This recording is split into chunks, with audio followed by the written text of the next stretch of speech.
지금은 중국에는 사실 자본이 들어가는 것보다는 나오는 게 더 관건인 경우들이 많죠. 투자 자본도 그렇고 실제로 우리 금융 자본도 그렇고 중국은 사실상 엑싯인 것이고 미국은 계속 이제 들어가야 되는 상황인 건데 원래는 중국이 인하를 한다, 금리 인하를 한다라고 하면 단기적으로 효과가 발생했지만 증시가 부양되는 게 맞아요.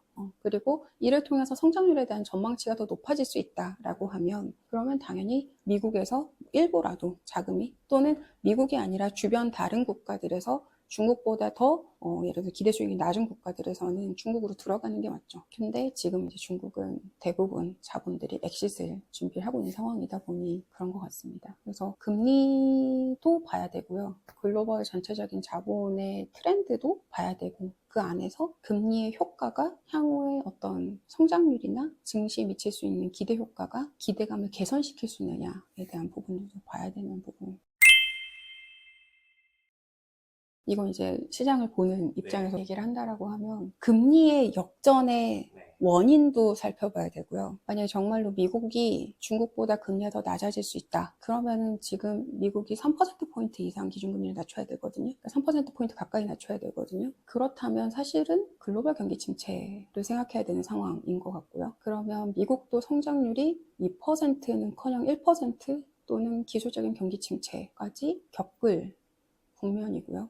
그런 과정에서 그럼 중국이 상대적으로 어떤 메리트를 가질 수 있냐, 예를 들어서 자본 건전성이 높을 거냐, 아니면 성장률에 대한 기대감이 더 높을 거냐, 그리고 그것이 이제 자본시장의 기대감으로 형성될 것이냐라는 부분하고 연결돼야 되는 것 같아요. 그러니까 지금처럼 미중이 계속 싸우는 과정에서 미국이 꼬꾸라졌다. 근데 지난 2년 동안 글로벌 다 안 좋았는데 미국 혼자 좋았다. 미국이 꼬꾸라진 거는 결국은 시장 전체가 꼬꾸라진 거라서 어느 지역으로도 사실은 돈이 더 우선해서 갈 수는 없다고 생각해요. 그때 돈이 간다라고 하면 그러면 이 위기 이후에 누가 더 빨리 반등할 거냐라는 기대감을 줘야 되거든요. 만약 그때 중국에서 정책 모멘텀이 있다라고 하면 그때는 중국으로 돈이 갈 확률이 높고 그렇지 않다라고 하면 미국으로 다시 돌아갈 확률도 높고 왜냐면 미국 같은 경우에는 양적 완화를 더 본격적으로 할 가능성이 있고 실질적으로 미국은 자본의 흐름을 통해서 위기를 굉장히 빨리 극복하는 국가 중에 하나잖아요. 돈의 힘이면 무조건 다 되는 나라니까. 근데 중국 같은 경우는 지금 성장률 전망이 지금 현재 수준에서도 위기가 없는 상황에서도 연간 3% 나올 수 있다 얘기까지 나오고 있거든요. 그거에 대한 반전이 중국에서 먼저 풀려야 될 것 같아요. 중국이 예전에는 연간으로 성장률 6% 얘기하던 국가인데 지금 5%도 못 지킨다고 지금 걱정하고 있는 상황이잖아요. 거기서 전망이 지금 3%대까지 내려왔기 때문에 이게 다시 연간 성장률이 평균적으로 5% 이상으로 상회할 수 있다라는 전망이 먼저 들어가야 어떤 금리의 역전 또는 금리의 어떤 편차가 좁아졌을 때 자본 흐름의 변화가 일어날 수 있을 것 같아요. 예를 들면 우리나라도 그렇잖아요. 뭐 우리나라가 중국하고 자본시장의 사이즈는 많이 다르고 GDP의 사이즈도 많이 다르긴 하지만 직접적으로 생각했을 때 우리나라가 미국보다 금리가 높다고 해서 미국에 있을 자본이 우리나라에 일부 유입되는 것은 아니니까요. 그 폭은 이제 뭐 경제 규모 영향도 있긴 하지만 그런 효과는 상대적으로 좀 미미한 것 같아요. 사실 일부 전문가들은 그 변곡점을 지났다라고 보기도 해요. 예를 들면 2020년이 도래하기 전에 미국 같은 경우는 기준금리가 0% 수준에 머물러 있었고 그리고 그 이전에는 사실상 미국도 마이너스 기준금리를 선택해야 되는 거 아니냐라는 논의가 진행된 과정들도 있었어요. 유럽은 이미 마이너스 기준금리를 선택했었고 일본은 더 일찍부터 시작을 하고 있었죠. 사실상 금리가 제로에 수정되는 구간은 15년 이후부터 2020년 그 사이에 글로벌 대부분의 국가들이 한 번은 변곡점을 지나갔다라고 생각을 하고 있고요. 그리고 중요한 것은 그 시대에 트럼프라는 인물이 있었고 트럼프가 내세운 것은 장벽이었고요. 지금까지 어떤 무역 장벽들을 다 허물고 모든 것들이 전 세계를 평평하게 만들던 그런 트렌드에서 이제는 다시 전 세계에 장벽들이 세워지고 변수들이 많아지고 그런 것들이 궁극적으로는 제로금리 수렴하게 만들 수 있었던 인플레이션이라고 하는 요인을 다시 자극하고 있는 상황이고 인플레이션이 사실 높아지는 상황에서는 금리는 다시는 제로에 수렴하기는 어렵다고 생각을 하고요. 그렇게 보면 자유무역이라는 시대에서 이제는 장벽이 있는 시대라고 넘어섰고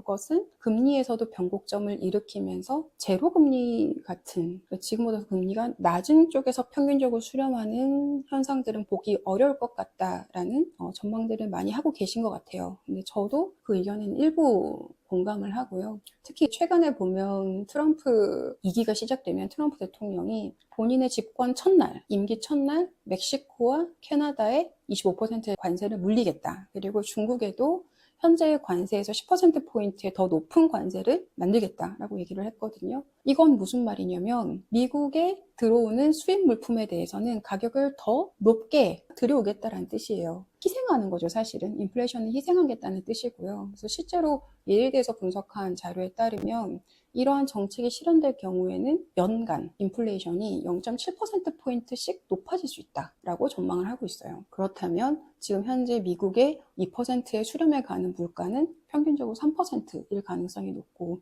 물가가 3%이고 성장률이 거기에 더해지면 금리 같은 경우도 지금보다 더 높아지거나 또는 현재 수준을 유지하는 상황이 될 수 있고, 관세 장벽이 만약에 지금보다 더 강경해진다. 그리고 국가 간의 거래를 계속 끊어내는 과정인 거죠. 그래서 계속 블록화 시킨다라고 하면 이런 인플레이션에 따른 금리 하방 효과가 계속 그 하방이 높아질 가능성이 있을 것 같아요. 그래서 저는 만약에 우리가 다시 금리가 더 우하향하고 제로에 수렴하고 하는 이 역삼각형의 모습들을 계속 수렴하는 현상들이 나타나려고 하면 가장 먼저 이 통상 정책이 다시 바뀌는 모습이 보여야 할 거다. 그것이 물가에 대한 경로를 바꾸는 가장 중요한 변수가 될 수 있다고 생각합니다.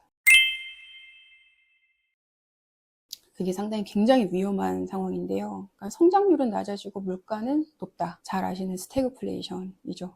스태그플레이션에서는 금리가 더 낮아질 수가 없습니다.